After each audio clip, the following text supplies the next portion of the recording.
Hello, this is the Big Book Study of Alcoholics Anonymous. My name is Oliver. I'm an alcoholic. Let us start with the Serenity Prayer. God, grant us the serenity to accept the things we cannot change, the courage to change the things we can, and the wisdom to know the difference. నమస్కారం మిత్రులారా. ఆ, మరొకసారి big book అధ్యయనానికి స్వాగతం. మన ఆ, ఇక్కడ Oliver తో పాటు నేను రమణ, ఇద్దరం తాగుబోతులు. మేము ఇద్దరం మీ ముందున్నాము. ఇప్పుడు ప్రశాంతి ప్రార్థనతో మొదలు పెడదాం. దేవా, నేను మార్చలేని విషయములను అంగీకరించుటకు నాకు ప్రశాంతత నిమ్ము. మార్చగలిగిన విషయములను మార్చుకొనుటకు ధైర్యం నిమ్ము. మరియు పైరెట్కి గల తేడాన్ని తెలుసుకుని వివేకము నిమ్ము. Yes, Oliver. Thank you. We are at the top of page 8 with the paragraph beginning, "No words can tell of the loneliness and despair I found in that bitter morass of self-pity." Now, a morass is a swamp. Um, It's an awful swamp to hang out in, feeling sorry for yourself. There's no limiting principle to it. He says, quicksand stretch around me in all directions. Quicksand is, I mean, I haven't actually personally ever seen it in real life, but my understanding is you're in a swampy area and it looks like it's solid ground, but you step on it and you start sinking into it. And again, you drown in there. It's bottomless. Self-pity has no limit. I mean, I can feel sorry for myself and feel sorry for myself for feeling sorry for myself and feel sorrier for myself. It's pretty repulsive and it's also very isolating. I had met my match. I had been overwhelmed. Alcohol was my master. Alcohol tells Bill Wilson what to do. He knows he's powerless over alcohol at this point, although he still thinks his life is manageable, as we'll see. Anyway. Yeah, ఇప్పుడు మనం 8వ page 2 paragraph 2 పేరాల్లో ఉన్నామండి. నా మీద నేను అంటే ఎక్కడున్నాం, కానీ ఇప్పుడు అంతా అయిపోయింది అని. అంటే ఇంకా అయిపోయింది, ఇంకా పోబోతున్నాను, ఈ జీవితానికి తెరబడుతోంది అన్న నిస్పృహలో ఉన్నాడు. సరే, అప్పుడు అతనిలో ఆ, ఇతని మనసులో వచ్చిన భావాలు ఏమిటంటే, అంటే నా మీద నేనే జాలిపడే ఆ దుఃఖభరితమైన పరిస్థితిలో ఆత్మజాలి అనమాట. అయ్యో, నాకు ఇలా అయిపోయింది, అయ్యో అయ్యో అని తన గురించి తానే బాధపడే ఈ ఆత్మజాలి నిండిన ఈ దుఃఖభరితమైన పరిస్థితిలో నేను అనుభవించిన ఒంటరితనం, నిరాశలను వర్ణించడానికి మాటలు లేవు. అంటే వర్ణనాతీతమైన బాధపడ్డాడు. తర్వాత ఏమన్నాడు, అన్ని వైపుల నుండి ఊబి నన్ను చుట్టుముట్టేసింది అన్నాడు. ఊబి గురించి తెలుసు మీకు. ఊబి అంటే నేను కూడా, ఈయన చెప్పారు, ఆయన చూడలేదు ఎప్పుడు ఊబి. నిజ జీవితంలో నేను కూడా చూడలే. ఎటొచ్చి ఊబి ఎలా ఉంటుందని వర్ణించడం ఏదో సినిమాలో చూడడం జరిగింది. ఏమిటంటే అందులో కాలు కాలు ఒళ్ళు వేస్తే ఇంక మరి బయటికి రావడం అంటూ ఉండదు. ఎవరైనా ఏమైనా పెట్టి లాగితే, కర్ర గట్ట పెట్టి లాగితే కాదు. ఆ ఊబి ఇంకా అంటే ఇంకా అంతులేనిది, లోపలికి మునిగిపోవడం పోవడమే. ఆ ఊబిలా నన్ను చుట్టుముట్టేసింది ఈ భావం అంటాడు. ఆల్కహాల్లో నా సమవుజ్జిని కలిశాను. అమ్మాయ, ఇన్నాళ్ళకి ఏంటంటే ఆల్కహాల్ని నేను నియంత్రించగలను, నేను కంట్రోల్ చేయగలను అన్న పరిస్థితి నుంచి ఆల్కహాల్ నా సమవుజ్జి అనేంత వరకు ఒప్పుకోవడానికి వచ్చాడు. నేను పూర్తిగా ఓడింపబడ్డాను. ఓడిపోయాను కాదు, ఓడింపబడ్డాను. నన్ను ఓడించింది ఆల్కహాల్. ఆల్కహాలే నా యజమాని. అది సమవుజ్జే కాదు, నా యజమాని. నన్ను ఎత్తి బంతిని కొట్టినట్టు కొడుతోంది, మొత్తం నాతో ఆడుకుంటోంది. ఏమో, ఈ ఆల్కహాల్ నా యజమాని అని అనిపిస్తోంది అన్నాడు. అంటే తర్వాత మళ్ళీ కొంచెం ఏదో నేను చేయగలనేమో ఆల్కహాల్తో యుద్ధం అనుకుంటాడు, కానీ ప్రస్తుతానికైతే ఇది ఆయన మనసులో భావం. Yes, Oliver. Thank you. Trembling, I stepped from the hospital a broken man. Fear sobered me for a bit, and so for a little while, fear can keep us sober. Bill Wilson's sober because he's afraid of dying. I remember at one point I committed some felonies, some violent felonies, and I was looking at years in prison, and that kept me sober for a month and a half, roughly. We can stay sober on fear for a little while if we're afraid of drinking again. Then came the insidious insanity of that first drink, and on Armistice Day 1934, I was off again. So it's insidious. It's not something you see coming. And Armistice Day is November 11th, 1934. And there's a longer story about that. Romana, do you want to translate what I just said? Because it's going to be outside of the text. About Armistice Day? Okay. అన్ని విధాలా కృంగిపోయి వణికిపోతూ ఆసుపత్రి నుండి బయటికి అడుగు పెట్టాను. కృంగిపోయి వణికిపోతూ బయటకు వచ్చాడు. వచ్చినప్పుడు ప్రాణ భయం పట్టుకుంది కాబట్టి భయం నన్ను కొంతకాలం తాగుడుకు దూరంగా ఉంచింది. ఇక్కడ మీకు అనుభవంలో ఉండొచ్చు, నాకైతే అనుభవంలో ఉంది, ఆయన కూడా చెప్తున్నారు ఉందని. చావు భయమో లేకపోతే చట్టం అంటే భయమో, ఆలివర్కి చట్టం అంటే భయం, ఏదో నేరాలు చేసేట మధ్యన తాగుతున్న రోజుల్లో. ఇప్పుడు నన్ను లోపల వేస్తే, జైల్లో వేస్తే 10-15 ఏళ్ళ వరకు బయటికి రాను అన్న ఆ భయం దాన్ని ఓ నెలన్నర పాటు సోబర్గా ఉంచింది. అలాగే నాకు డాక్టర్ చచ్చిపోతావురా నువ్వు తాగితే అని చెప్పాడు. తిన్నగా మొహం మీద కళ్ళలో కళ్ళు పెట్టి అయిపోయింది నీకు, ఇంకా, ఆ, తెరబడిపోతుంది నీ కథకి అని చెప్పాడు. అయ్యి బాబు చనిపోతావు అని చెప్పి 2 నెలలు మానేశాను నేను. 2 నెలలు, అదే నాకు చాలా గొప్ప విషయం అనమాట. ఇలాగా మనకి తాగుబోతులు అయినా సరే, తాగుడు అబ్సెషన్ మన మనసు నిండా ఉన్నా సరే, నేను భయం వల్ల కొంతకాలం తాగుడు దూరంగా ఉండటం జరుగుతుంది. అలాగే ఈ బిల్లు కూడా జరిగింది. తర్వాత మొదటి డ్రింక్ గురించి కపటంతో కూడిన వెర్రి ఆలోచన వచ్చి 1934 ఆర్మిస్టిస్ డే మరలా తాగడం మొదలు పెట్టాను. ఇప్పుడు ఆర్మిస్టిస్ డే గురించి చెప్తాట, విందాం. Yes, Oliver. Okay, so Ramana, if you need to stop me so that you can translate, let me know. It's a long story, but I always go through this with guys when I read the book with them, and I think it's important to tell because it really helps me identify with Bill to hear this story. So November 11th, 1934 was a really beautiful day in New York, and Bill Wilson decided to go play golf. And he told Lois he was going to test his sobriety out because he'd been sober for a little while at this point, and he was going to go play golf. And she yelled at him. He took his brother-in-law's golf clubs and got on the bus. On the bus, he saw a man with a rifle, and the story he tells is, I'm from New York, and if I see somebody with a gun, I want to be near them. So if trouble starts, I can either be protected by that person or I can stop that person. So he's sitting next to this guy, and they start talking about guns. Excuse me. And Bill Wilson finds out that this other guy knows more about guns than he does. So Bill Wilson changes the conversation to artillery. He knows more about artillery than the other man, and the other man is interested. So Bill Wilson feels like he won the conversation because he's talking about what he wants to talk about now. Then the bus gets hit by a taxi, and everybody has to get off while a new bus comes, and they're near a bar. And the guy says to Bill Wilson, "Hey, let's go to the bar." And Bill says, "Sure." So they go in the bar. The man orders a whiskey. Bill Wilson orders ginger ale. The man says to him, "You don't drink?" And Bill said, "For some reason, I decided to tell this man my whole life story, everything that had happened on Wall Street, all the drinking, but that now I'm staying sober through sheer willpower." And he said the man was very, very, very impressed with him. "You're an amazing man, Mr. Wilson." And he really enjoyed hearing that. So he wanted to keep this conversation going. So they get on the new bus. The bus takes them to this country club. And they're still talking about how great Bill Wilson is. He loves this topic. So he wants to keep them talking even longer. And he says, "Hey, like the shooting range was apparently on one side of the country club and the golf course is on the other side. Before we go do our things, why don't we grab some lunch?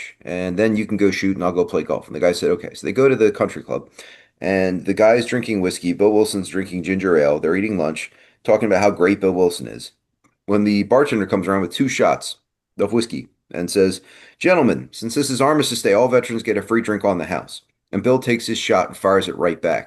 And he said that when he finished drinking it and looked at the man looked at him like he had 3 heads and said, "Mister, for you to take that drink after everything you told me alcohol did to you, you must be crazy." And Bill Wilson said, "You're right, I am insane." And he just kept drinking at the bar. And he showed up late that night, passed out in the foyer of his apartment building with golf clubs strewn all over the street behind him. Uh, now I should answer. Thank you. Yeah, So sorry, it's a first, I lot. will also talk about November 11th. Why is it Armistice Day? What is the significance? Oh, it's the and I will say it's the day First World War ended, yeah, right? that's World War One ended. yeah, Yeah. and Bill So, Wilson was a veteran of that war, and a lot of veterans are still alive in 1934. So, right. And now we call it Veterans Day. But yeah. Okay, I'm gonna go there. So నా మళ్ళీ వెనక్కి వచ్చానండి. నేను చాలా పెద్ద కథ ఒకటి చెప్పారు. ఈ కథ తప్పకుండా చెప్పు, నేను నా స్పాన్సర్లందరికీ కూడా చెప్తాను అని చెప్తున్నారు వాళ్ళు. అంచేతే మనందరం కూడా విన్నాం ఏకాగ్రతతో. ఇప్పుడు చెప్పుకుందాం ఏంటి చెప్తున్నాడు. ఇప్పుడు ఈ ఆర్మిస్టిస్ డే రోజు మరలా తాగడం మొదలు పెట్టాను అని ఒక్క వాక్యం చెప్పాడు కదా. ఆ ఆర్మిస్టిస్ డే అంటే ఏమిటి? నవంబర్ 11. ఇవాళకి కూడా నవంబర్ 11 వెటరన్స్ డే అని అమెరికాలో జరుపుకుంటారు. దానికి ఎందుకు ఆ తేదీ ముఖ్యమైనది అంటే, చరిత్రలో మొదటి ప్రపంచ యుద్ధం ఆ రోజున అంతమైంది. యుద్ధం పోయి శాంతి వచ్చిందని చెప్పి ఆ తారీఖుని గుర్తుపెట్టుకుని వెటరన్స్ డే అని ఇప్పుడు జరుపుకుంటారు. అప్పుడు ఆర్మిస్టిస్ డే. ఆర్మిస్టిస్ అంటే యుద్ధాన్ని యుద్ధం అయిపోయింది అని అన్ని వైపుల వాళ్ళు యుద్ధం చేసుకుంటున్న వాళ్ళందరూ కూర్చొని ఒక టేబుల్ దగ్గర కూర్చొని సంతకాలు పెట్టి ఇక్కడి నుంచి శాంతి అని నిర్ణయించిన రోజు అది. సరే, ఈ మొదటి ప్రపంచ యుద్ధంలో మనకు బిల్ గారు వెళ్ళి యుద్ధం చేయడం జరిగింది కదా. అందుకని ఆ రోజు అతనికి చాలా ముఖ్యమైన రోజు. సరే, సో ఏం చేశాడు ఆ రోజు? ఆయన చాలా బాగుంది రోజు, చక్కగా ఆ, ఆకాశం నీలంగా ఉంది, అసలు వర్షం లేదు, గోల్ఫ్ ఆడడానికి బయలుదేరుతా అన్నాడు. ఇందాక మనం ముందు చెప్పుకున్నాం కదా, ఓ 2-3 పేజీల క్రితం గోల్ఫ్ ఆడడానికి మొదలుపెట్టాడు ఈయన. కానీ గోల్ఫ్ కంటే ఎక్కువ తాగడం మొదలుపెట్టాడు ఆ గోల్ఫ్ ఆడడం అనే విషయం మీద. సరే, ఇవాళ ఈ నవంబర్ 11 రోజు పొద్దున్నే లాయిస్ కి భార్యకి ఏం చెప్పాడంటే, నేను వెళ్ళి గోల్ఫ్ ఆడబోతున్నాను చాలా కాలం తర్వాత. తిట్టింది, నీ గోల్ఫ్ ఏంటి, కిందసారిగా గోల్ఫ్ అన్నావు, పోయి తాగావు, తప్ప తాగావు, ఆ గోల్ఫ్ కి నీకు పడతాయా? ఆ గోల్ఫ్ తాగుడు రెండు కూడా జోడెడ్లా ఉంటాయి, నువ్వు వెళ్ళొద్దు, అసలు ఆ ఆటకు పోవద్దు అని చెప్తూనే ఉంది భార్య పాపం. కానీ మనం వినలేదు కదా బిల్ గారు. ఆ గోల్ఫ్ ఆడడానికి కొన్ని బ్యాట్లు అవి ఉంటాయి, కర్రలు అవి ఉంటాయి, క్లబ్స్ అంటారు. సరే, ఆ మొత్తం సెట్ అంతా వాడు బావగారిది. ఇందాక డాక్టర్ అని చెప్పుకున్నాం కదా, 2 పేరాలు వెనకాలి, అతను అసలు టౌన్ హాస్పిటల్లో వేసిందే బావగారు. సో బావగారు దాచుకున్న ఈ గోల్ఫ్ క్లబ్స్ అన్ని పట్టుకొని, కర్రలన్నీ పట్టుకొని, ఈయన పెద్ద గోల్ఫ్ ఆడడానికి మహాయోధుడిలా బయలుదేరాడు బస్సులో ఇంకొక ఆయన ఓ పెద్ద తుపాకీ పట్టుకుని కనబట్టాడు. ఎక్కడికి వెళ్తారండి అంటే, తుపాకీ ప్రాక్టీస్ చేయడానికి వెళ్తానంటే, అంటే షూటింగ్ ప్రాక్టీస్ చేయడానికి కొన్ని జాగాలు ఉంటాయి అమెరికాలో. వీళ్ళకి షూటింగ్ అలవాటు కాబట్టి. సో వీడు, నేను అవునా మీరు అట్టే వెళ్తున్నారా, నేను కూడా అట్టే వెళ్తున్నానంటే, నేను అక్కడ అవతల వైపు గోల్ఫ్ ఆడడానికి వెళ్తున్నానండి అని చెప్పి వీళ్ళు పరిచయం చేసుకున్నాడు మన బిల్ గారు. సరే, వాడు గన్ను పట్టుకున్నాడు కదా అని చెప్పి, తుపాకీ పట్టుకున్నాడు కదా అని తుపాకీ గురించి, తుపాకీ గుళ్ళ గురించి ఏదో సంభాషణ మొదలైతే మన బిల్లు గారికి ఏంటంటే తుపాకుల గురించి అట్టే తెలియదు. సో మనకి జోక్ వేసి చెప్పాడు. తర్వాత కాలంలో అందరితో హాస్యంగా చెప్పింది ఏంటంటే, తుపాకీ ఉన్నవాడు ఉంటే వాడు పక్కన కూర్చుంటాను, ఎందుకంటే ఒకవేళ అవసరమైతే వాడు నన్నైనా రక్షిస్తాడు, లేకపోతే నేను వాడైనా ఆపగలుస్తాను. అందుకే మాకు న్యూయార్క్ లో పెద్దగా తుపాకులు ఉండవు మా నగరంలో, అయినా వాడు పక్కన కూర్చుంటాను, ఎందుకైనా మంచిదని అని హాస్యంగా చెప్తాడు. ఎనీవే, మాట ఏంటంటే వాడు పక్కన కూర్చుని ఏదో తుపాకీ గురించి కాన్వర్జేషన్ మొదలైంది అనమాట, సంభాషణ. మొదలైతే ఈయనకి తుపాకీల గురించి తెలియదు, వాడు చెప్పుకుంటూ పోతున్నాడు. మనకేమో సంభాషణలో అవతల వాడికి అన్ని తెలిసి మనకి తెలియని సంభాషణ మనకు నచ్చదు. మనకు తెలిసిన సంభాషణ అవతల వాడు వినేది ఉండాలి.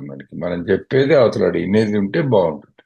అందుకని తుపాకీల నుంచి మెల్లిగా ఫిరంగుల దగ్గరికి తీసుకెళ్ళాడు అనమాట సంభాషణ మన బిల్లు గారు. ఎందుకు? ఈయన కొద్దిసార్లు ఫిరంగులు చూశాడు, యుద్ధంలో ఫిరంగులు ఎలా వాడతారు. ఎందుకు? ఆ యుద్ధంలో కొద్ది నెలలు పాల్గొన్నాడు కదా. ఆ అనుభవాన్ని అంతా వెనక్కి తెచ్చుకొని పెట్టకథలుగా చక్కగా మా ఫిరంగుల గురించి ఇదండి అదండి అని కథలు చెప్తే అవతల మనిషికి చాలా ఆసక్తి కలిగితే ఇద్దరు కబుర్లు చెప్పుకుంటూ ఉన్నారు. అతనికి వీడి మీద చాలా మర్యాద మొదలైంది. అబ్బో, ఈయనకి చాలా తెలిసి బిల్లు గారికి అని చెప్పి, అందులో మన కబుర్లు చెప్పడంలో బాగా తిట్ట. సో ఈయన కబుర్లు వింటూ ఈ లోపల ఏమైంది, ఆ రోజు అకస్మాత్తుగా అనుకోకుండా బస్సుని వెనక నుంచి టాక్సీ గుద్దింది కదా అని చెప్పి బస్సు ఆపేశారు అక్కడ. ఆపిస్తే ఆ ఆగిపోయిన కాలంలో అరగంట గంట మొత్తానికి అక్కడ ఒక చిన్న హోటల్ లాంటి దాంట్లోకి వెళ్ళి, పదండి ఓ ముక్క తిందాం అని చెప్పి ఇద్దరు కూర్చుంటే ఆయనేమో ఏదో ఒక మద్యం తాగాట, ఒక డ్రింక్. ఆయన మందు తాగితే వీడు మనవాడేమో మామూలు ఏదో అతను సోడా లాంటి తాగాడు, అల్లం సోడా లాంటి తాగాడు నిజంగా చెప్పాలంటే బిల్. అదేమిటే నువ్వు మందు తాగవా, అల్లం సోడా తాగుతావా అంటే, బిల్ గారు లేదండి నేను తాగుడు మానేశాను, ఒకప్పుడు తాగేవాడిని అని చెప్పాను. జీవిత కథ అంతా చెప్పాలనిపించింది చెప్పాడు. వీడు చెప్తున్నాడు, వాడు వింటున్నాడు. వినేవాడు ఉంటే చెప్పడానికి మనకు చాలా సరదా. చెప్పాడు. చెప్తే అవతల వాడు చూసి అబ్బా చాలా బాగుంది, ఎలా ఆపావు నువ్వు మందు అని అడిగితే, "ఓ, నేను అసలు చాలా గుండె నిబ్బరం గలవాడిని అండి, దృఢ నిశ్చయంతో ఆపి ఉన్నాను కొన్నాళ్ళ నుంచి. ఈసారి హాస్పిటల్ నుంచి వచ్చాక అనుకున్నాను ససే మిర తాగకూడదు అనుకున్నానండి, నేను తాగట్లేదు. ఓహో, గొప్పవాడు అయ్యా బిల్లు, నువ్వు చాలా మంచివాడు, నీతో స్నేహం చాలా అదృష్టం అని చెప్పి ఇంకో కొత్త బస్సు వేసేట్టు కొత్త బస్సు ఎక్కి కూర్చున్నారు ఇద్దరు. మళ్ళీ వెళ్ళాలి కదా అక్కడికి. ఎక్కడికి వెళ్ళాలి, ఒకవైపు ఏమో ఈయన గోల్ఫ్ ఆడాలి, అవతల వైపు ఆయన తుపాకీ గుళ్ళు ప్రాక్టీస్ చేసుకోవాలి, ఆయన ఫైరింగ్ ప్రాక్టీస్ చేసుకోవాలి. సరే, అక్కడ ఆగారు. అక్కడ ఆగేటప్పటికి భోజనం వేళ అయింది. భోజనం వేళ అయింది కదా అని చెప్పి అక్కడే ఆ ప్రాంగణంలోనే మళ్ళీ చిన్న భోజనశాల ఉంటే అక్కడికి వెళ్ళి కూర్చున్నారు ఇద్దరు. కూర్చుంటే అక్కడ ఆ వడ్డిస్తున్నవాడు, తిండి వడ్డిస్తున్నవాడు ఊరుకోకుండా ఏమన్నాడు, ఏమండి ఇవాళ ఆర్మిస్టిస్ డే, ఇవాళ యుద్ధం అంతమైపోయిన రోజు, మనందరికీ చాలా గొప్ప రోజు, మంచి రోజు, ఈ దేశంలో మన సైనికులు వెనక్కి తిరిగి వచ్చిన రోజు అలనాడు, కాబట్టి అది సంస్మరించుకొని అందరికీ ఇవాళ ఫ్రీగా మందు పోస్తున్నాం అన్నాడు. అని 2 డ్రింకులు పెట్టాడు. సో ఆయన తాగాడు తుపాకీ ఆయన. ఈయన కూడా ఎత్తి తాగాడు మన బిల్లు. అవతల వాడు అసలు అసలు మతిపోయింది వాడి. పోయి ఇందాకలే కదా, ఇందాకలు బస్సు ఆగినప్పుడు చెప్పు నీ కథంతా నువ్వు పచ్చి తాగుబోతువని, తాగితే ఇలాంటి పిచ్చి పిచ్చివన్నీ చేస్తావని, ఇవన్నీ విని గుండె నిబ్బరంతో మానేశానని చెప్పావు. ఇవన్నీ చెప్పింది నువ్వే కదయా గంట క్రితం, మళ్ళీ ఇప్పుడు తాగుతున్నావు ఏంటి, నీకు పిచ్చా అన్నాడు. అంటే అతని వైపు జాలిగా చూసి, ఆ కళ్ళల్లో జాలి నిండిన బిల్లు అతని వైపు చూసి, అవునండి నాకు నిజంగా పిచ్చా అన్నాడు. ఇది ఎందుకు చెప్తున్నాను ఈ కథ అని నేను చెప్తున్నాడంటే, ఇదండి నిజంగా మనం మతి స్థిమితం లేకపోవడం అంటే ఇదే. దృఢ నిశ్చయం ఉందని అనుకోవడం ఏమిటి, మన సొంత ఇచ్చతో ఆపిసాం అనుకోవడం ఏమిటి, ఒకసారి మహా అయితే కాదనగలం, 2 సార్లు కాదనగలమేమో, మూడోసారి వచ్చేప్పటికి మళ్ళీ మందు ముట్టుకోవడం మనకి తథ్యం, మనం ఆపుకోలేము అన్నది ఈ ఆల్కహాలిజం యొక్క నిజము. ఎవరికి ఏమైందంటే ఆ రోజు రాత్రి ఇంటికి ఎలా వచ్చాడంటే తప్పదాగేసి వచ్చాడు. ఆ ఒక్క డ్రింకు సరిపోయింది, ఇంకా అక్కడితో మొదలైంది. మీకు తెలియదు ఏం కాదు ఆ తర్వాత కథ. తాగుతూ పోయాడు. ఆ రోజు ఇంటికి మళ్ళీ లోయస్ వెళ్ళొద్దని చెప్తూనే ఉంది పొద్దున్న. సరే, ఇంటికి ఆ గడప దగ్గర ఆవిడ నిల్చొని ఉంది, వీడు పూర్తిగా తాగేసి ఊగుతూ వస్తున్నాడు. బావగారి గోల్ఫ్ ఆడే సామానంతా వెనకాల రోడ్డు మీద ఒకదాని వెనకాల ఒకటి పడిపోయి ఉన్నాయి. ఈ మనిషి అవన్నీ ఏరుకొని ఇంట్లోకి వచ్చే పరిస్థితిలో కూడా లేని పరిస్థితిలో తాగి వచ్చాడు. ఎలా మొదలైంది రోజు, ఎలా అంతమైంది రోజు, ఆ నవంబర్ 11, 1934 ఆలోచిస్తే ఆల్కహాల్ స్వరూపం మనకి పూర్తిగా తెలుస్తుంది. ఆల్కహాలిక్ ఎలాగ ప్రవర్తిస్తాడని తెలుస్తుంది. నాలాంటి తాగుబోతుకి ఏంటంటే, అబ్బా నేను అలాంటి ఎన్నో ఉదయాలు ఎంతో మంచి ఆలోచనతో బయటికి వెళ్ళాను, ఇంట్లోంచి బయలుదేరాను, రాత్రి ఇంటికి వచ్చేటప్పటికి నా పరిస్థితి ఏంటి అని తలుచుకునే అవకాశం కలుగుతుంది కాబట్టి అందరికీ చెప్తాను కదా అంటున్నాడు Oliver. All right Oliver, I think I did that. Yeah, go. Thank you. I like that story. It's, a good example Yeah, of alcoholic yeah, insanity. yeah. Everyone became resigned to the certainty that I would have to be shut up somewhere or would stumble along to a miserable end. Everyone in his life accepts he's either going to die on the streets or he's going to live in some kind of facility. How dark it is before the dawn. So it's always at its worst before things get better. In reality, that was the beginning of my last debauch, my last run, my last spat of drinking. I was soon to be catapulted into what I like to call the fourth dimension of existence. I like to point out to people that Bill doesn't catapult himself there, that this is passive voice in English. So he is sent beyond what he could achieve, through the air into this fourth dimension. And he's not sent there by himself. He is sent there by God. And he gets there by surrendering his life to God. And when he surrenders his life to God, God is able to catapult him into this fourth dimension, a place beyond anything he could achieve, a place beyond the material world, the three-dimensional world. I've heard it described as the now. I prefer to think of it as the realm of the spirit. And then he says, I was to know happiness, peace, and usefulness in a way of life that is incredibly more wonderful as time passes. This is absolutely beautiful language in the midst of this long section of despair and misery. And, it's true. In the 12 steps in the spiritual awakening, in the spiritual experience, life gets better all the time. There is no ceiling on recovery. You could be feeling great at 1 year sober and even better at 10 years sober because you have even more happiness, even more of the serenity that comes from being of service and comes from conscious relationship with God, and be even more useful. Build a host of friends and sponsees and grand sponsees and great grand sponsees all around you that continues to expand. Sorry. Yeah. Sure. So తాగాడు కదా, తాగి ఆ రోజు ఎలా గడిచిందో చెప్పాడు కదా. So తాగడం మొదలు పెట్టడం ఆ రోజు ఇలా జరిగింది. అనామకుడితో ఎవరితోనో ఓ రెండు టాక్సీలోను, తర్వాత బస్సులో ప్రయాణం చేస్తూనే జరిగింది ఇదంతా. సరే ఆ రోజు అలా గడిచిందా. ఆ తర్వాత ఇంకా మళ్ళీ మొదలు ఇంకా ఒకటి మొదలెడితే నెల మానేసిన వాడైనా 2 నెలలు మానేసిన వాడైనా ఏ కారణం చేతనో కొంపతీసి ఒక్క మందు చుక్క పట్టుకున్నామంటే మళ్ళీ అది మొదలైపోతుంది. అది ఇంకా అక్కడి నుంచి మళ్ళీ వెనక్కి రావడం చాలా కష్టమైపోతుంది అన్నది మనకి తెలిసింది. అదే జరిగింది బిల్లికి.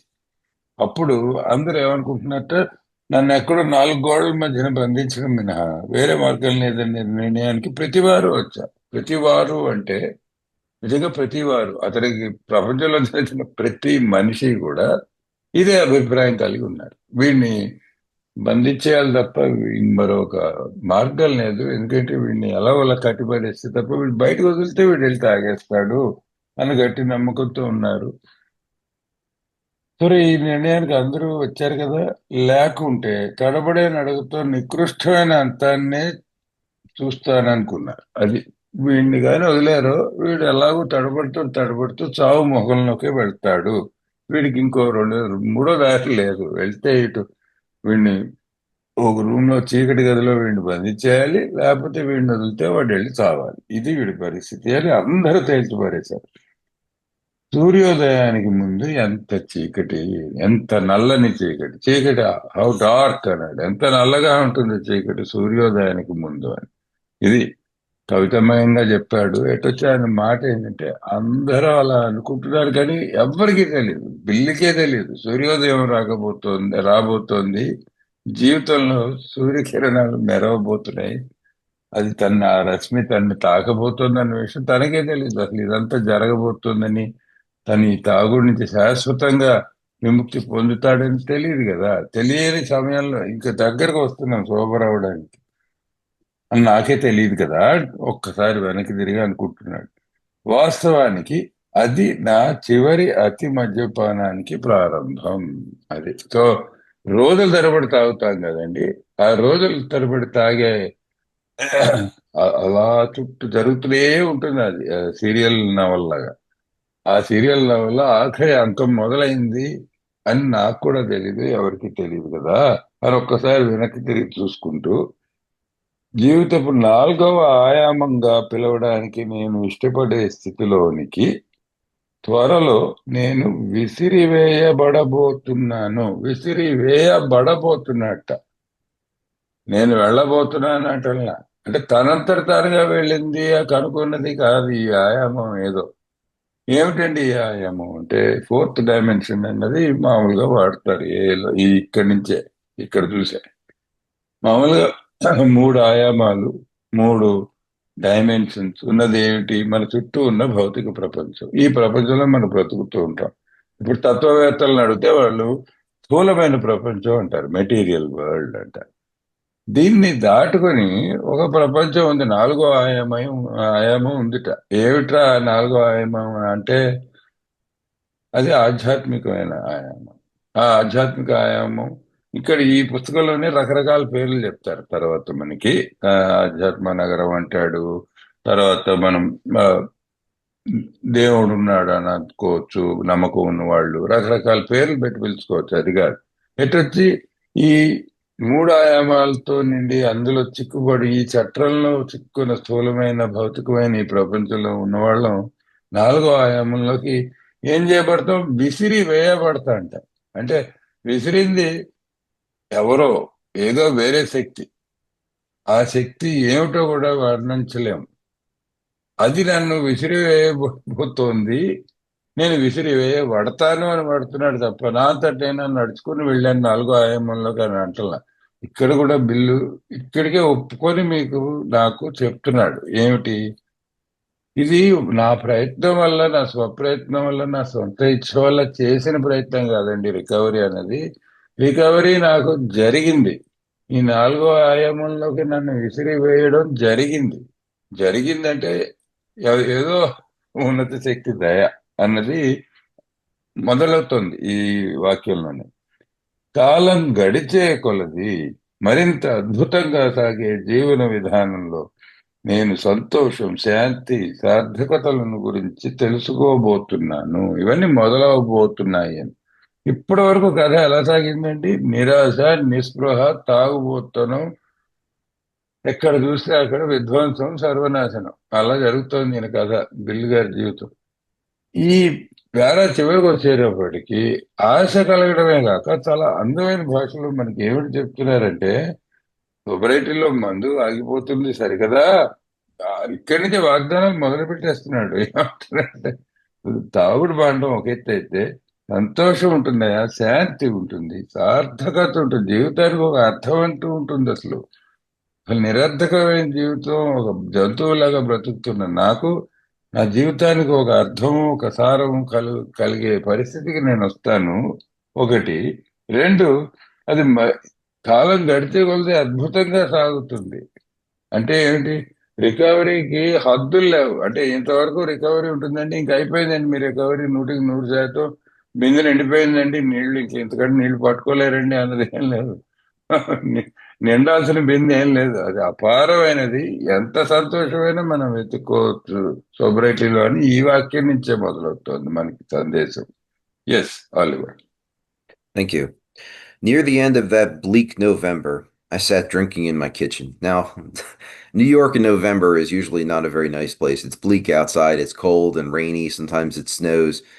But he's speaking more about his own condition. That's pretty bleak as well. Inside of him, it's cold and rainy and snowy. But he's drinking in his kitchen alone. With a certain satisfaction, I reflect that there is enough gin concealed about the house to carry me through that night and the next day. He's happy because he has enough alcohol to stay drunk for 2 days. My wife was at work, so he can drink alone. She's not going to stop him. I wondered whether I dared hide a full bottle of gin near the head of our bed. I would need it before daylight. So he's trying to hide a bottle of gin from his wife. Now, Romano, there's language on page 423 that's relevant here. I apologize for not telling you earlier, but it's towards the bottom of the page. It says, one of the primary differences between alcoholics and non-alcoholics is that non-alcoholics change their behavior to meet their goals, and alcoholics change their goals to meet their behavior. Do you see where I am? So, in any case, that was not translated, so there is no reference to read it from. I'll Oh, simply okay. mention the page and translate what you just Oh, said. okay. Yeah, so it says one of the primary differences between alcoholics and non-alcoholics is that non-alcoholics change their behavior to meet their goals, and alcoholics change their goals to meet their behavior. That's on page 423 of the English Language Big Book. What that means is if you have two young people and they both want to become president of the United States, say, the one who's not an alcoholic will change his behavior. He'll become more straight-laced. He'll work harder, study more. He'll go to school, go to graduate school, get into politics. He'll become a very successful person. The one who's an alcoholic will start out wanting the same things, and then he'll realize that in order to do that, he has to compromise on his drinking and his fun, and he'll change his goals because his behavior gets worse. As the alcoholism progresses, we want less and less. We expect less and less from the world. So on page one of this story, Bill Wilson was going to be a champion of industry. He was going to be a captain of industry, and he was going to change the world. He was going to set the world on fire. By this point, Bill Wilson's big plan, his whole goal for life, is to hide a bottle of gin from his wife. his world has gotten smaller and smaller and smaller as his alcoholism has progressed. That's I think it's important to point that out. Anyway, it's like absolutely thank you so much for that. thanks.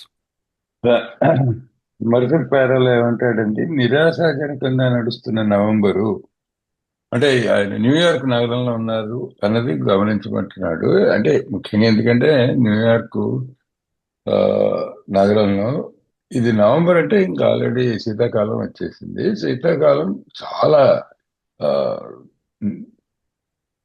అసలు సూర్యుడు ఉదయించడం మీరు చూడరు. ఒకటి 2 నెలలు కనీసం సూర్యుడు ఉండడు అనమాట. ఎంతసేపు ఇలా మబ్బేసి ఉంటుంది. ఇప్పుడు ఇదిగో మా ఇంటి బయట ఇంకా నవంబర్ రాలేదు కానీ ఇంటి బయట మబ్బేసి ఉంది అనమాట. సూర్యుని చూడకపోతే మనకి ఆ ఆనందం కూడా కలగదు. పొద్దు పొడిచిందని కూడా మనకి తెలియదు అన్నట్టుగా ఉంటుంది. సో అతను తన గురించి తాను మాడుతున్నాడు, నిరాశాజనకంగా ఉంది లోపల అతని భావం అని చెప్పి. ఎటొచ్చి బయట కూడా అలాగే ఉంటుంది. మంచు కురుస్తూ, వర్షం పడుతూ, సూర్యుడు లేకుండా, ఎండ లేకుండా తీరగ్గానే ఉంటుంది. సరే, ఆ నడుస్తున్న నవంబర్లో ఆ మాసం చివరిలో ఒకరోజు వంటగదిలో కూర్చొని తాగుతూ ఉన్నా. ఇది మనవాడు పరిస్థితి. పొద్దు పొడిస్తే ఏం చేస్తాడు? ఎవడైనా పనిలోకి వెళ్తాడు, ఏం చేస్తాడు? మనం ఎక్కడికి వచ్చామంటే, ఏ పరిస్థితికి వచ్చామంటే, మనం అంటే బిల్లు. నేను కూడా వచ్చి చాలా చాలా పరిస్థితికి. ఏంట్రా అంటే భార్య ఉద్యోగానికి వెళ్ళింది, మనం ఎక్కడ ఉన్నామంటే ఇంట్లో కూర్చొని మందు కొడుతున్నాం పొద్దున్నే. తెల్లవారిందో లేదో మనకి ఇదే పని. ఆ రాత్రికి మర్నాటికి కూడా సరిపడే జిన్ను ఇంట్లో దాచుకుని ఉందన్న విషయాన్ని సంతృప్తితో తెలుసుకున్నాను. ఇదొకటి. ఇది నాకు కూడా బాగా ఏంటంటే లెక్కేసి పెట్టుకోవడం. ఇంట్లో మందు సరుకుందా లేదా, ఇవాళకి రేపటికి కూడా ఉందని లెక్క వేసుకుని బాగుంది. ఓకే, సంతృప్తిగా ఉంది. ఎందుకంటే మందు లేకపోతే మనకు బెంగ. మళ్ళీ అయిపోతే ఎలా వెళ్ళి తెచ్చుకోవాలి, అప్పటికి సరిగ్గా పరిస్థితిలో ఉంటానా తెచ్చుకోవడానికి. ఇవన్నీ ఇబ్బందులు కదా. మరి మందు సంపాదించుకోవడం, అవన్నీ సమకూర్చుకోవడం, తర్వాత తెచ్చుకొని ఇంట్లో దాచుకోవడం, ఇవన్నీ మన సమస్యలే. నిజానికి చెప్పాలంటే అవే మన సమస్యలు, ఇంకే సమస్యలు లేవు మనకి. అప్పుడు భారీ ఉద్యోగానికి వెళ్ళింది. జిన్ను నిండు సీసా ఒకదాన్ని మా మంచం తలవైపు దాయడానికి సాహసించగలనా అని అనుకొని సాగాను.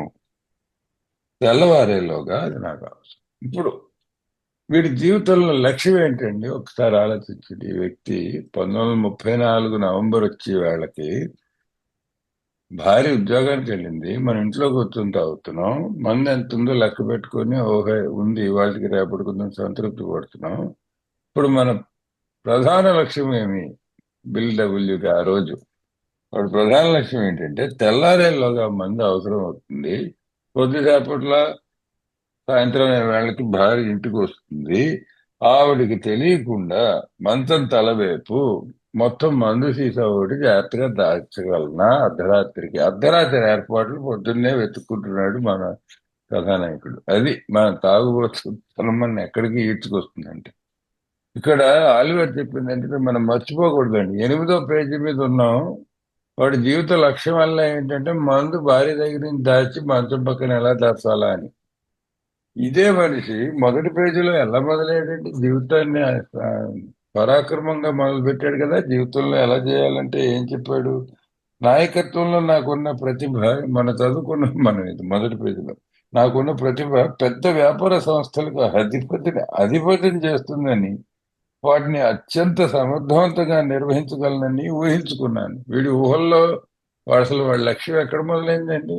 పెద్ద పెద్ద వ్యాపార సంస్థలకు నన్ను నియమిస్తారు, నేను గొప్ప నాయకుడిగా పైకి వస్తాను, వచ్చి వాటిని అన్నింటినీ ఎంతో సమర్థవంతంగా కార్యసాధకుడిలా వాటిని జాగ్రత్తగా మేనేజ్ చేస్తాను, నేను గొప్ప మేనేజర్ని అవుతా, నేను సక్రమంగా వాటిని వహిస్తాను ఆ బాధ్యతల్ని అనుకుని మొదలు పెట్టాడు. ఇప్పుడు మన లక్ష్యం ఎక్కడికి వచ్చిందండి? ఇక్కడికి వచ్చింది అనమాట. అదే అంటే పీతాంబరధరుడుగా మొదలైన వాడు పీతిగాడు అయిపోయాడు అనేవాడు మా చిన్నప్పుడు తెలుగులో. ఎక్కడో మొదలైన వాడు ఎంతో పెద్ద ఆ ఆశయాలతో మొదలైన ప్రయాణం ఎక్కడ ఆగిందండి? ఇక్కడ ఆగుతాం. తాగుబోతాను మనం అక్కడ చేస్తుంది. మనం అతిపెద్ద ప్రపంచం, మన ప్రపంచం ఇంత చిన్నదైపోయి ఆ చిన్న ప్రపంచంలో చిన్న లక్ష్యంతో మనం బ్రతుకుతాం. ఇది వర్ణించడానికి 423 పేజీల్లో ఇంగ్లీష్ బుక్ లో, మన తెలుగు బుక్ లో లేదండి ఇది. అది ఏం చెప్పారంటే ఆల్కహాలిక్ కి నాన్ ఆల్కహాలిక్ కి తాగుబోతుకి తాగుబోతు కానివాడికి తేడా ఏంటంటే తాగుబోతు కానివాడు తన లక్ష్యం కొరకు తన ప్రవర్తనని మార్చుకుంటాడు. ఇప్పుడు ఏదో నేను దేశం ప్రైమ్ మినిస్టర్ ప్రెసిడెంట్ అవుదాం అనుకున్నానండి దేశానికి చిన్నపిల్లాడిగా ఉన్నప్పుడు ఉపాధ్యాయులు లేకపోతే మా తల్లిదండ్రులు లేకపోతే చుట్టుపక్కల వాళ్ళు ఏం చెప్పారంటే నాయన నువ్వు చదువుకోవాలంటే ఆటలు గీటలు మానేసేయాలి, చదువుకొని డిగ్రీ సంపాదించాలి, లేకపోతే ఇంకోటి చేయాలి, తర్వాత రాజకీయాల్లోకి వెళ్ళాలి, కొద్ది కష్టపడాలి, కృషి చేయాలి ప్రజల కోసం, ఇవన్నీ చేస్తే నువ్వు ప్రధానమంత్రి అవుతావురా అని చెప్తే ఈ ఆలసత్వం, ఆ, ఆట ఆటపాటలు, ఆకతాయితనం అన్ని మానుకొని ప్రవర్తన మార్చుకొని గురితో ముందుకెళ్తాడు ఆ లక్ష్యం వైపుకి. ఎవరు తాగుబోతు కానివాడు, మామూలు మనిషి.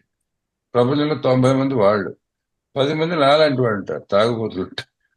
వాళ్ళ పరిస్థితి ఏంటంటే వాడు ప్రధానమంత్రి అవడానికి బయలుదేరాడు. ఇవన్నీ విన్నాడు. అయ్య బాబు ఇదంతా మన వల్ల కాదు అని చెప్పి, ఎందుకంటే మనకు తాగుడు ముఖ్యం. మొట్టమొదటి తాగుడు విడవకపోతే నువ్వు ప్రధానమంత్రి కాదు కదా, ఏ మంత్రివి అవ్వలేవు, ఏవి అవ్వలేవు అని చెప్తారు. చెప్తే మన తాగుడు మానే ఉద్దేశం కూడా మనకు లేదు. సో ప్రధానమంత్రి అయ్యే ఉద్దేశమే మానేస్తాం మనం. మనం ఏమిటంటే మన ప్రవర్తన మార్చుకోము, లక్ష్యాన్ని మార్చుకుంటాం, గమ్యాన్ని మార్చుకొని ఇప్పుడు ఇగో బిల్ విల్సన్ గమ్యం ఏంటో తెలిసింది కదా, మన లక్ష్యం ఏంటో తెలిసింది కదా, మన ప్రధాన లక్ష్యం ఏమి కనుక భార్య వచ్చే లోపల ఒక నిండు జిన్ను సీసా మంచం తల దగ్గర ఎలా దాయాలి, అది ఇవాళ మన ప్రణాళిక వేసుకోవాల్సిన కార్యక్రమం. ఇది వీడి జీవితం అంతా చివరికి. ఇది ఆల్కహాలిక్ జీవితం. నా జీవితము అక్కడికే వచ్చింది. Yes, ఆలివా. Thank you. My musing was interrupted by the telephone. The cheery voice of an old school friend asked if he might come over. He was sober. It was years since I could remember his coming to New York in that condition. I'm going to finish the paragraph and then talk about it. I was amazed. Rumor had it he'd been committed for alcoholic insanity. Wondered how he'd escaped. Of course, he would have dinner, and then I could drink openly with him. Unmindful of his welfare, I thought only of recapturing the spirit of other days. There was a time we chartered an airplane to complete a jag. His coming was an oasis in this dreary desert of futility. The very thing, an oasis. Drinkers are like that. Do you want to translate that and then I break it down, or do you want me to break it down first? Actually, break it down. Okay, so his old school friend is a man named Ebby Thatcher. Ebby, we know a lot about because we have a biography of him. He was Bill Wilson's sponsor. He came from a very powerful family, very wealthy family in Albany, New York. It's the capital of New York State. It's about a 2 hour drive north of New York City. I think they're probably still powerful up there, the Thatchers. His brother was the mayor of Albany at the time, and Ebby kept getting his brother in trouble because he looked so much like him that he would get arrested or he would get thrown out of bars, and the media would report that the mayor got arrested or thrown out of the bar. And so he kept saying, "That's not me, that's my brother. Stop saying it's me." So the family exiled Ebby to Manchester, Vermont, which is where Bill met him. He and Bill hit it off because they were both big drinkers and they liked each other a lot. And the story about chartering an airplane to complete a jag, what happened is Bill and Ebby were drinking in Albany and they wanted to go to Vermont. So they hired an airplane and the plane radioed ahead to Manchester Airfield to say that they were going to land there. It was the first plane to ever land at the airfield. It was brand new. So the mayor came out with a delegation and they had a welcoming ceremony for this plane. The plane lands, the pilot gets off, everybody cheers. And then these two drunks stumble out in a blackout, and it was humiliating for the mayor and everybody else. But Bill thinks it's funny. What happened? Well, he says his coming was just a dreary justice futility. His alcoholism is awful. It's a wasteland of misery and pain. But just for today, Abby's coming over, and we're going to drink. I'll be able to drink in front of my wife, and she won't be able to say anything. And it's going to be a good time. It's going to be like it was in the beginning because Abby's around, and we're going to have a lot of fun. Um, but he doesn't care that Ebby's trying to stay sober. He doesn't care about that at all. Uh, the thing about Ebby, though, and we'll get into this a little more later, while Bill was doing his drinking, Ebby was drinking in Manchester. And while he was painting his house one day, some birds came and pooped on it. So he came out of his house with a gun and started shooting at the birds, which, Vermont is a very gun-friendly place, but it's not that gun-friendly. You can't just shoot guns in the city limits at random animals. So he got arrested. A few months later, Ebby was drunk driving and he crashed his car into a woman's kitchen. And when she came into the kitchen to see what happened, he rolled down the window and asked her to get him a cup of coffee. And so that's what Bill means. I wondered how he'd escaped. I don't care how rich you are, how powerful your family is. If you drive your car into somebody's house, you're expected to go to prison for that. So it's like, how did Ebby stay out of that trouble? And he talks about it a little later, but basically, he was sponsored out of prison by the Oxford Group. Anyway, yeah. So ఇప్పుడు ఒకసారి paragraph చదువుదామండి. Telephone మ్రోగిన ధ్వనితో నా ఆలోచనలకు అంతరాయం కలిగింది. ఎప్పుడో స్కూల్లో నాతో కలిసి చదువుకున్న బాల్య స్నేహితుని ఉల్లాసంతో కూడిన గొంతు అది. అతడు నన్ను కలవడానికి రావచ్చా అని అడిగాడు. ఇక్కడ పెద్ద అక్షరాల్లో రాసింది ఏంటంటే అతను సోబర్ గా ఉన్నాడు. ఫోన్ లో కూడా వినిపించింది అతను సోబర్ గా ఉన్నాడు అన్న విషయం. అతను సోబర్ గా న్యూయార్క్ రావడం అనేది జరిగి చాలా సంవత్సరాలైనట్టుగా నాకు జ్ఞాపకం. నేను దిగ్భ్రాంతి చెందాను, ఆశ్చర్యపోయాను అనమాట. ఆల్కహాల్ వలన కలిగిన పిచ్చితనానికి అతను ఒక నిర్బంధ సంరక్షణాలయానికి పంపబడ్డాడని ఓ పుకారుంది. అతను ఎలా తప్పించుకున్నాడా అని నేను ఆశ్చర్యపోయాను. అతను భోజనం చేస్తాడు. ఆ తర్వాత అతనితో కలిసి నేను బాహాటంగా తాగొచ్చు. అది వాడొస్తే నాకు తాగడానికి ఒక మిష కలుగుతుంది, ఒక ఒక అవకాశం వస్తుంది. నేను ఫ్రీగా తాగొచ్చు. దాచుకుని దాచుకుని తాగాల్సిన పని లేదు. ఎందుకంటే భార్య వచ్చి చూసినా కూడా, అరే అదేంటి, మిత్రుడు వచ్చాడు, వాడు వచ్చాడు కదా అని చెప్పి నేను తాగుతున్నాను వాడితో పాటు అని చెప్పొచ్చు. ఇదంతా మన మనసులో ఆల్రెడీ తాగడానికి మిషలు మనం సృష్టించుకుంటున్నాం. అతను బాగోగులను పక్కన పెట్టి అతనితో గడిపిన పాత రోజులను జ్ఞాపకం చేసుకోవటంలో మునిగిపోయాను. అది వాడు అసలు ఎందుకు తాగాడు, ఎందుకు మానేశాడు, ఎందుకు సోబర్గా ఉన్నాడు ఏంటబ్బా అన్న ఆలోచన కాదు మనకు తట్టింది. అతనితో జరిగిన పూర్వపురంలో జరిగిన విషయాలు, లోగడ జరిగిన విషయాలన్నీ గుర్తొస్తున్నాయి. ఒకప్పుడు మేము తాగుడు మత్తులో విహారానికి ఒక విమానాన్ని అది తీసుకున్నాం కూడా. అతని రాక భయంకరమైన నిర్జన ఎడారి నిరర్ధకతలో ఒక ఓఎస్ఎస్ లాంటిది. అదే ఒక ఓఎస్. అది ఓఎస్ఎస్ అంటే ఏంటంటే అండి, ఎడారిలో కొంచెం ఒక చోట నీరు ఉంటే ఆ, అక్కడ ఒంటెలు మనుషులు కూడా దాహం తీర్చుకునే ఒక జాగా, కాస్త 4 చెట్లు, కొంచెం నీరు ఉంటుందన్నమాట. ఎడారుల్లో కూడా ఉండొచ్చు. ఆ ఉండే ప్రదేశాన్ని ఓఎసిస్ అంటారు అనమాట. అక్కడ ఆగి కాసేపు ఊరట అయ్యాక మళ్ళీ ఎడారులో, వేడి ఎడారులో, చాలా ఎండబడుతున్న ఎడారులో మళ్ళీ ప్రయాణం చేయొచ్చు. సరే చచ్చిపోతున్నాను కదా, వీడేదో వచ్చి మాట్లాడతానంటాడు, బాగుంటుందేమో, ఓఎసిస్ లా ఉంటుందేమో ఎడారిలో అనుకుంటున్నాను. తాగుబోతులు అలాగే ఉంటారు. తాగుబోతులకి ఏంటంటే ఎవరైనా వచ్చి కాసేపు నాతో నా ఒంటరితనాన్ని దూరం చేసేలాగా నాతో మాట్లాడితే నాకు అదే చాలు అనిపిస్తుంది అంటున్నాడు. ఇంతకీ ఇప్పుడు ఈ కథ వెనకాల కథ ఏమిటో మనకి కొంతవరకు తెలుసు. ఏమిటంటే ఈ ఈ ఫోన్ లో పలకరించిన మిత్రుడు ఎవరు అంటే ఎబ్బీ థాచర్. ఈ ఎబ్బీ గురించి చాలా మనకి తెలుసు విషయం. ఎందుకంటే ఎబ్బీ గురించి పూర్తి జీవిత కథ రాసి ఉంది.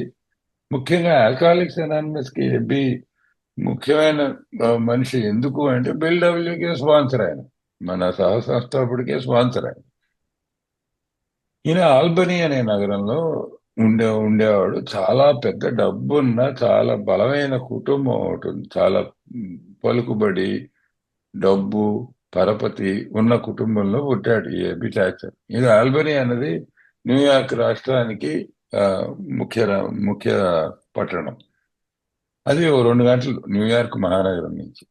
సో ఆల్బనీలో ఉండేవాడు. అది ఎంత పెద్ద కుటుంబం అంటే, వాళ్ళది ఎంత పేరున్న కుటుంబం అంటే, ఈ ఎబ్బి ఆ అన్నయ్య మేయర్, ఆ ఊరికే మేయరు. ఆయనను ఎబ్బి ఒకేలా ఉంటే చాలా ఇబ్బంది కలిగేది. ఎందుకంటే వీడేదో పిచ్చి చేష్ట చేయడం, పోలీసులు పట్టుకోవడం. అందరూ ఏమో మన జర్నలిస్టులు ఉంటారు కదా, వార్తాపత్రికల వాళ్ళేమో మేయర్ గారిని పట్టుకున్నారు, మేయర్ గారు తప్పతాగి దొరికారు, ఇలా రాయడం. ఆ మేయర్ ఏమో వీళ్ళ అన్నయ్య ఏమో తల బాదుకోవడం, అరే కాదురా బాబు, అది నా తమ్ముడు రా బాబు, నేను మామూలుగానే ఉన్నానని చెప్పుకోవడం. ఇది జరుగుతూ ఉండేది తరచు.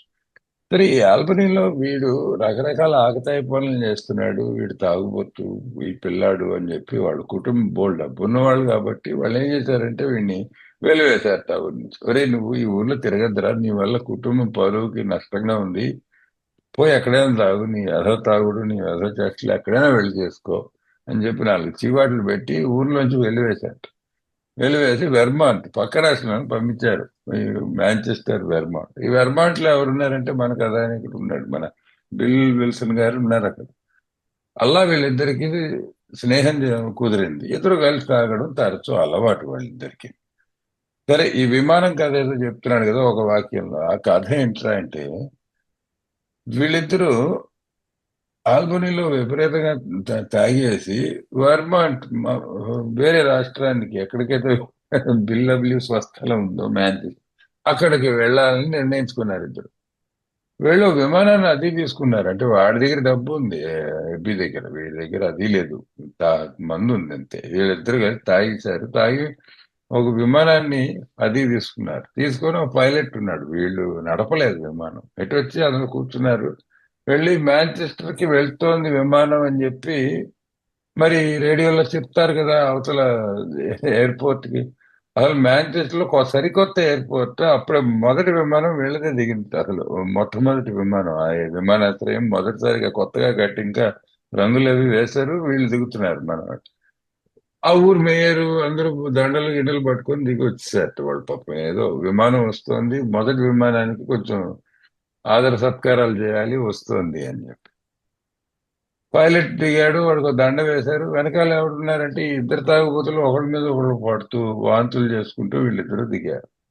చాలా అసహ్యంగా జరిగింది అది. ఎందుకంటే ఒక పెద్ద ప్రహసనం అయిపోయింది. ఏదైతే ఆ ఊరు వాళ్ళు కొంచెం ముఖ్య సంఘటనగా, ఒక ముఖ్యమైన ఘట్టంగా వాళ్ళు ఊరి చరిత్రలో జరుపుకుందాం అనుకున్నారు, తాగుబోతనం మన తాగుబోతులు ఎక్కడుంటే అక్కడ అన్ని కూడా అపసవ్యంగానే చేస్తాం. ఏది కూడా తిన్నగా చేయం. అదే చేశారు వీళ్ళిద్దరు. అది వాళ్ళందరికీ చాలా అవమానంగా అనిపించింది. ఏంటో మొదటిసారి విమానం వచ్చింది మా ఊరని మేము చూస్తే ఈ తాగుబోతు వాళ్ళు ఇద్దరు దిగారంటే అని వాళ్ళు చడతెట్లు తిట్టుకున్నారు. అంటే బిల్లు ఇప్పుడు చాలా సరదాగా అదేదో చాలా హాస్యం నిండిన కథలా తలుచుకుంటున్నాడు దాన్ని. సరే, ఈ ఎబ్బి ఎలా తప్పించుకున్నాడు, ఎక్కడో వాడిని నిర్బంధంలో పెట్టారు, ఎలా తప్పించుకున్నాడు అని ఎందుకు అనుకుంటున్నాడంటే, ఆ ఎబ్బి గాడు విపరీతమైన తాగుబోతు. వాడి గురించి ఒక రెండు కథలు ఉన్నాయి.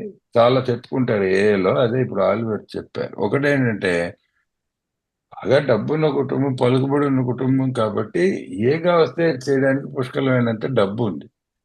ఓసారి ఎందుకో ఇల్లు రంగులు వేసుకుందామని నిర్ణయించుకున్నాడు ఏబి. తన ఇల్లు తనే రంగులు వేసుకుందాం.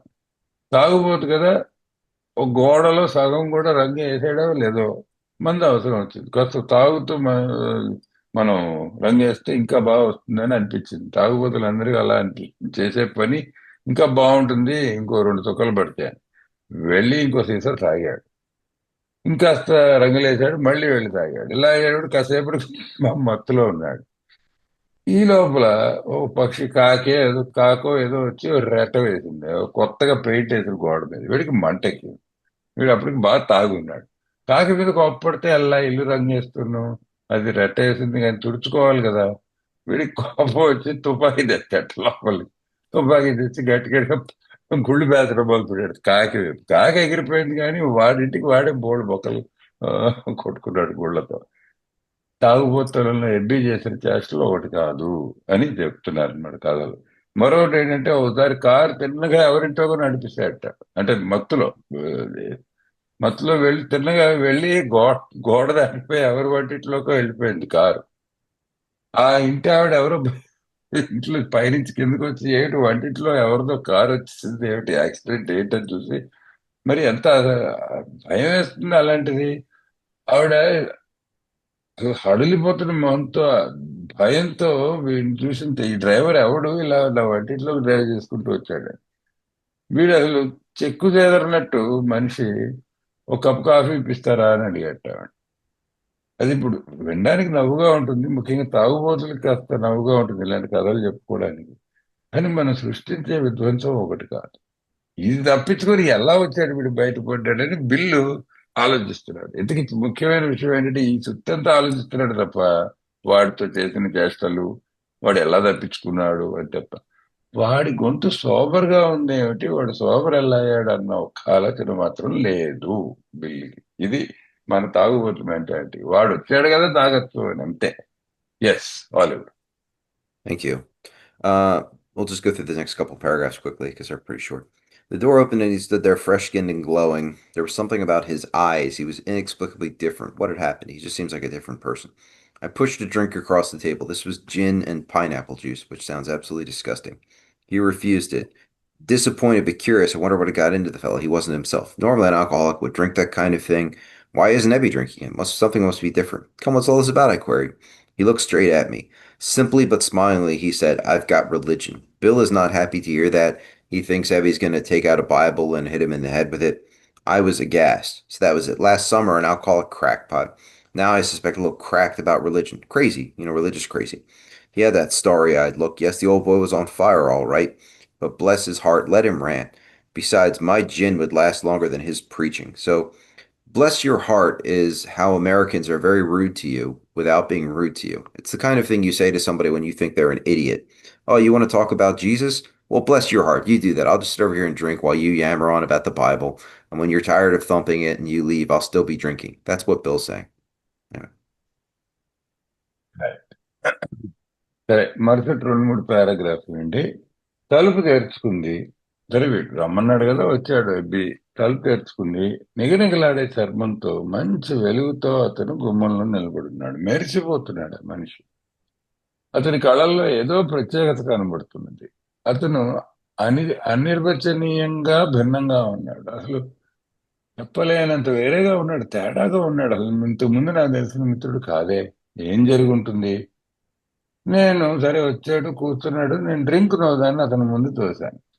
కొంచెం "ఒరే తాగరా, ఇదిగో నీ గ్లాస్ ఇదిగోరా, నా గ్లాస్ ఇది, నీ గ్లాస్ ఇది" అని చిన్నప్పటిలాగా అలవాటు ప్రకారం ఇద్దరు కలిసి తాగే దోస్తులం కదా, మిత్రులం కదా. సో ఏమిట్రా డ్రింక్ అంటే జిన్లో కలిపిన పైనాపిల్ జ్యూస్. అసలు తలుచుకుంటేనే వికృతంగా ఉంది అంటున్నాడు ఈయన. నాకు అలాగే ఉంది. అయితే ఇప్పుడు అందులో సోబర్గా ఉన్నప్పుడు మంది గురించి తలుచుకుంటే ఏమిటో అసహ్యంగా ఉంటుంది ఆలోచన. ఎటు వచ్చి అప్పుడు అదే అమృతం. అది ఓ డ్రింక్ గ్లాసు నిండా నింపి అవతలవాడికి ఇచ్చాట మన ఎబ్బికి. అతను వద్దన్నాడు. అది అసలు ఎబ్బి వద్దడం ఏంటి? మందిస్తే గటగట తాకుండా నాతో పాటు. ఇది అసలు ఫస్ట్ ముందు విచిత్రం. వాటి రూపమే విచిత్రంగా ఉంది, కొత్తగా ఉంది. సరే, నాకు నిరాశపడ్డాను. కానీ నాకు ఆసక్తి కలిగింది. అయ్యో, వీడు కూడా నాతో తాగట్లేదే అని కొంచెం ఇబ్బంది కలిగింది. ఎటొచ్చి ఇదేదో విచిత్రంగా ఉంది, ఎందుకో తెలుసుకుందాం అని చెప్పి అతనికి ఏమైందా అని ఆశ్చర్యపోయాను. అతనిలా లేడే. చెప్పు, ఏమిటిదంతా అని ప్రశ్నించాను. అది ఈ అడగాల్సిన ప్రశ్న అడిగాను. ఏందిరా బాబు, ఏమైంది నీకు అని అడిగాను. తిన్నగా నా వైపు చూసి నిరాడంబరంగా చిరునవ్వుతో అతను ఏం చెప్పాడంటే, నేను మత విశ్వాసకుడినయ్యాను. అది నాకు మతం దొరికిందయ్యా అన్నాడు. ఐ ఫౌండ్ రిలీజియన్ అన్నాడు ఇంగ్లీష్లో. అంటే నాకు మతం దొరికిందని. మందు పోయి మతం దొరికిందయ్యా అన్నాడు. నేను విభ్రాంతి చెందాను, ఆశ్చర్యపోయాను గట్టిగాను. ఆ తర్వాత ఏమనిపించింది, వచ్చిన ఆలోచన ఏమిటి బుర్రలో? అది సంగతి. గత వేసవి రోజుల్లో అతను ఒక ఆల్కహాలిక్ పిచ్చివాడు. ఇప్పుడు కొంత మత పిచ్చి కూడా ఎక్కిందని నాకు అనుమానం వచ్చింది. నేను అనుమానించాను. అది ఆ పిచ్చితో పాటు ఈ పిచ్చి కూడా తోడైంది. ఇంకా మత పిచ్చి కూడా ఎక్కితే ఇంకేం లేదు. ఈ మతం పిచ్చి బోడు మందిని చూసాం. ఈ ప్రచారం చేస్తుండే బ్యాచ్ చాలా మంది తెలుసు నాకు అనుకున్నాను. అతని చూపులు నక్షత్రాలా మెరుస్తున్నాయి. ఇది రూపం మాత్రం చాలా భిన్నంగా ఉంది. అవును, నా పాత స్నేహితుడు మంచి ప్రేరణ పొంది ఉన్నాడు. అయితేనేమి, అతని మా అతని మానాన్ని అతని ప్రలాపన చేయని. బ్లెస్ యువర్ హార్ట్ అని రాశాడు. బ్లెస్ యువర్ హార్ట్ అంటే ఏంటంటే, సరే నీకంతా బాగుండు కాకని. ఎవడైనా మతం గురించి ముఖ్యంగా సుత్తి కొడుతున్నాడు అనుకో, వచ్చి కూర్చొని నీకు వినాలని లేకపోయినా బ్లెస్ యూ, నీకు ఎన్నో ఆశీర్వాదాలయ్యా అంటాం. అదేంటంటే వ్యంగ్యం అనమాట. నువ్వు చెప్పుకుంటూ ఉండు, ఈ చెవిలో విని ఈ చెవిలో వదిలేస్తున్నానయ్యా అని అర్థం. అలాంటి ఆలోచన ఉంది బిల్లు మనసులో. అతన్ని ఎంతగా వస్తే అంత ప్రలాపం చేయని. అంతేగాక అతను ఉపదేశం కంటే నా జిమ్ ఎక్కువ సమయం కొనసాగుతుంది. అది మనకు కావాల్సిన లెక్క ఇది.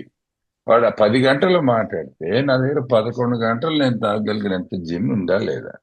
ఆ తర్వాత వాడు ఏం మాట్లాడితే నాకేంటి, వాడి గొడవ వాడిది, నా మందు నాది అన్న పరిస్థితిలో ఉన్నాడు Billu. Yes. Thank you. But he did no ranting. In a matter-of-fact way, he told how two men had appeared in court. Their names were Roland Hazard and Shep Cornell, persuading the judge to suspend his commitment. They had told of a simple religious idea and a practical program of action, the Oxford Group. That was 2 months ago, and the result was self-evident. It worked. So he's 2 months sober, and he's on what we would call a 12-step call. He had come to pass this experience along to me if I cared to have it. I was shocked but interested. Certainly I was interested. I had to be, for I was hopeless. So if you tell me that you had cancer and it was miraculously cured by seeing some holy man, I'm interested slightly, but I don't have cancer. So, okay, that's great for you. If I have cancer, all of a sudden I'm calling you up saying, what was the name of that holy man? What do I have to do to find him? So that's where Bill is. He's interested because he has to be, because he is hopeless. Anyway. Yeah, కానీ అతను బోధనలు ఏమి చేయడం లేదు. వీడేదో సుత్తి కొడతాడు, వాడు గంటల తరబడి వాగితే వాగని అని మనం సరే మాట్లాడరా నీ ఇష్టం అన్న పరిస్థితిలో బిల్లున్నాడు వాడితో. అతను బోధనలు ఏం చేయట్లే, కథ చెప్పాడు. కోర్టులో ఇద్దరు వ్యక్తులు ఎలా హాజరైంది, న్యాయమూర్తిని తనను నిర్బంధాశ్రమానికి పంపవద్దని వారు ఎలా సమ్మతింపజేయగలిగింది మామూలుగా చెప్పాడు, సామాన్యంగా చెప్పాడు ఈ కథ. అవునరా, నేను ఈ పిచ్చి పనులన్నీ చేస్తూ జైలుకి వెళ్ళాను. జైలుకి వెళ్ళి జడ్జి గారి ముందు బోన్లో నిల్చోవాల్సి వచ్చింది. ఎంత గొప్ప కుటుంబం అయినా న్యాయం తప్పదు, న్యాయం చట్టం తప్పదు. ఆ కాలంలో అసలు తప్పేది కాదు. సో వెళ్ళాడు, నిల్చున్నాడు బోన్లో. జడ్జి గారిని ఎవరో ఇద్దరు వచ్చారు, అనామకమైన వ్యక్తులు, వీడికి తెలియని వ్యక్తులు. వాళ్ళ పేర్లు ఏమిటి, రోలండ్ హ్యాజర్డ్ అని, ఇంకో కార్నెల్ అని చెప్పి ఇద్దరు వ్యక్తులు. రోలండ్ హ్యాజర్డ్ మనకు చాలా ముఖ్యమైన వ్యక్తి, అతని గురించి మళ్ళీ మనం మాట్లాడుకుంటాము ఏఏలో. సరే, ఈ రోలండ్ హ్యాజర్డ్ వాడు, వీళ్ళు ఎవరిదంటే అంటే ఆక్స్ఫర్డ్ గ్రూప్ ప్రతినిధులు అన్నమాట. ఆక్స్ఫర్డ్ గ్రూప్ లో సభ్యులు. వాళ్ళు వచ్చి ఈయన్ని జడ్జి గారి దగ్గర పిలిపించారట. ఏమంటే ఈయన్ని జైల్లో పడేయకండి, జైల్లో పడేస్తే బాగుపడ్డు, మాకు అప్పు చెప్పండి అని చెప్పి జడ్జి గారిని మెల్లిగా ఒప్పించి పట్టుకెళ్ళారట వాళ్ళిద్దరు. సమ్మతింపజేయగలిగారు వాళ్ళు. ఆయన వదిలాడు ఆ జడ్జి అవడం. అతి సాధారణమైన మతభావాన్ని ఒకదాన్ని, దాని ఆచరణకు సంబంధించిన నిర్మాణాత్మక కార్యక్రమాన్ని వారు అతనికి సూచించారు. అది జరిగి 2 మాసాలైంది. ఫలితం ప్రత్యక్షంగా కనబడుతోంది, అది పనిచేసింది. సో ఏదో మతంతో కూడిన విషయం చెప్పారు వాళ్ళు, ఒక ప్రణాళిక ఏదో చెప్పారు, ఒక నిర్మాణాత్మకమైన కార్యక్రమం చెప్పారు. ఏమిటండి చెప్పిందంటే, మనం ఇంతకుముందు చర్చించుకున్న ఆక్స్ఫర్డ్ గ్రూప్ కార్యక్రమం గురించి చెప్పారు వాళ్ళు. చెప్పేవరే, ఇది కార్యాచరణలో పెడితే నీకు ఏమైనా ఉపశమనం కలుగుతుందేమో ఈ తాగుడులోంచి అని చెప్తే 2 నెలలుగా తాగుడు మానేశాడు ఈ అబ్బి. మరి కళ్ళు మెరుస్తున్నాయి, ఒళ్ళు బాగుంది, నిగనిగలాడుతోంది, మనిషిలో కొత్త కాంతి కనబడుతోంది, పని చేస్తోందని ప్రత్యక్ష ఫలితం, ప్రత్యక్ష సాక్ష్యం ఆ మనిషే ఉన్నాడు. అయితే అతను ఇంతకీ ఏం చేశాడు, ఆ అనుభవాలను నాకు అందించడానికి వచ్చాడు. అంటే 12వ సోపానం కాల్, 12 స్టెప్ కాల్ చేస్తున్నాడు వీడు. అది కూడా నేను తీసుకోవడానికి ఇష్టపడితేనే. అది కూడా చెప్పాడు, అరే నీకు ఇష్టపడితేనే రా ఈ కబుర్లు, నిన్ను నీకు ఇష్టం లేకపోతే లేదు, కానీ నాకు జరిగింది ఇది, నీకు కావాలంటే చెప్పు అని అడిగాడు. అంతే.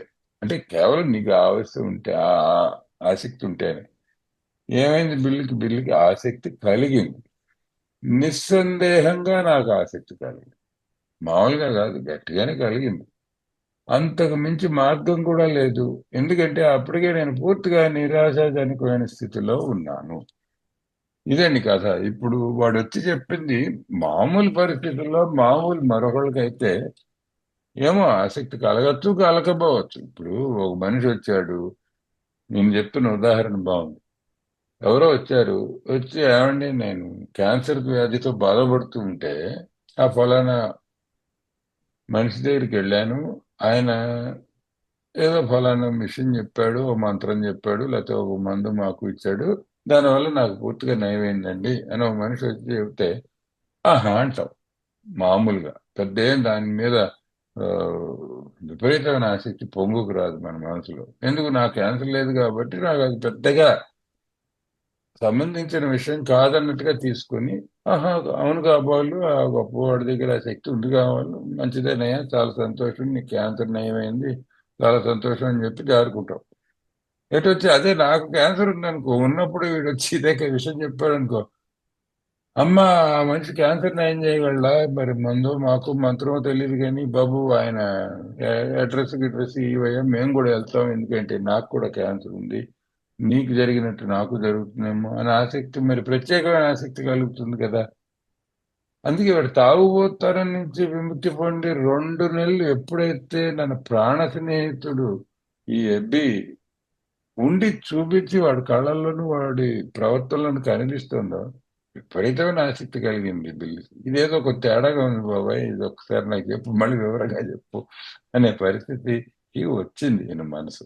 ఎందుకు? మనకి ఇంకో దారి లేదు, దిక్కుతోచని ఆ చీకటి గుహలో కూర్చొని ఉన్నాడు బిల్లు. నిజంగా చెప్పాలి, ఇంట్లో కాదు, తన మనసులో ఒక చీకటి కోణంలో ఒక గుహలో కూర్చొని ఉన్నాడు. ఎక్కడ అంధకారం తప్ప ఎక్కడ వెలుగు లేని చోట కూర్చుంటే వీడు వెలుగులో ప్రవేశించాడు ఈ అబ్బి. ఇక్కడి నుంచి కథ మలుపు తిరగాలి. But we're at 9 o'clock, Oliver. Maybe Mhm. this is a great place to stop, Yeah, and this, yeah, but just that. lovely place to stop. So And with the gives a lot of responsibility. hope. Yeah, Yes, yeah. I well, just to close with the responsibility pledge. I am responsible when anyone anywhere reaches out for help. I want the hand of A always to be there, and for that, I'm responsible. Thank you all for being here, and thank you, Romana. Thank you Oliver. So కథ చెప్పుకుంటూ మనం 2 పేజీలు చదివేటప్పటికి గంట అయిందండి. 9 అయిపోయింది నాకు time, అంటే మీకు 6:30 అయింది. సో ఇప్పుడు బాధ్యత గురించి ఒకసారి గుర్తు చేసుకుని ఆపుదామండి. నేను బాధ్యుడును. ఎవరైనా ఎక్కడైనా ఎప్పుడు సహాయం కోరినా ఏ యొక్క సహాయ హస్తం ఎల్లప్పుడూ అతడు ఉండాలని నేను కోరుకుంటాను. అందుకు నేను బాధ్యుడిని. మళ్ళీ వారం కలుద్దామండి. అంతవరకు సెలవు అని ఆలివర్ చెప్పారు. ప్రశ్నలు సమాధానాలు ఏమైనా ఉంటే మాట్లాడుకోవచ్చు, కానీ కరెంట్ రికార్డింగ్ అయితే ఆపచ్చు.